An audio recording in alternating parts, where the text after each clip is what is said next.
I was in Wisconsin on a fishing trip that I cut short. I got this call from the union, and they said, "Looks like in about an hour it's going to be finalized." And I said, "That's great." An hour later, I got a call from the union again. They said, "Well, it's closed, but Rock Island is closing." And I said, "Can you repeat that again?" And a couple things. It was heartbreaking for me. I used to work there for 13 years. I know these people.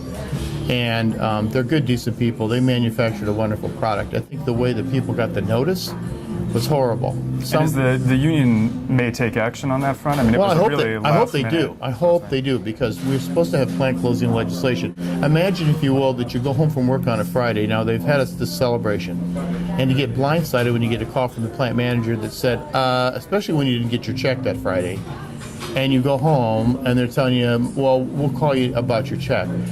And then you get a call that says, "I hate to inform you of this, but we're shutting the plant down." The plant is shut down. And we will make arrangements for you to come and pick up your last check. That's not the way to deal with people. That, to me, is appalling. I mean, these people worked years to make Hart-Schaff-Yarmark's the great company that it was. And I don't know what broke down in those negotiations. I wasn't there. And I don't want to finger point. I would love to see us reopen Rock Island, and I'm going to try to see there's a few people we're working with that might be interested. But to call somebody up, and whatever happened to the 60-day notification for plant closing?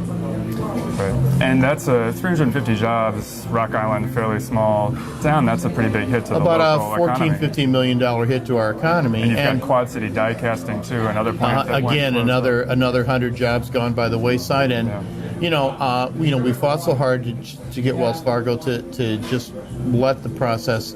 They had a bidder in Emmerich, and to let the process go. And just when you think you're there, and all the work we put into it, and I feel bad. And I told some of the workers, I called them myself and said, "I'm really sorry."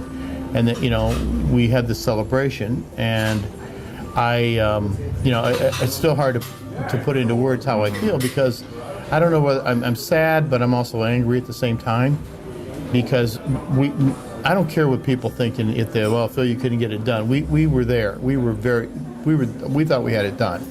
And by we, I'm talking about the 37 members of the House that signed a letter to Geithner, the people that weren't afraid to stand up to a big bank and to say, "This is not right. You took TARP money." And for those of us, but most importantly, a lot of these are women and single parents. This is all they have. This is their insurance. This is everything. And, in a bad economy, it's once you lose them, it's hard to get them back. But, I haven't given up hope, and I do feel bad about it. And I still feel a sense like somehow I should have done something more than I could have done. I don't know what that is. And my wife told me, she said, "Look, you're beating yourself up." And I said, "Well, yeah." And I'm not, I don't know, I'm beyond the point of anger.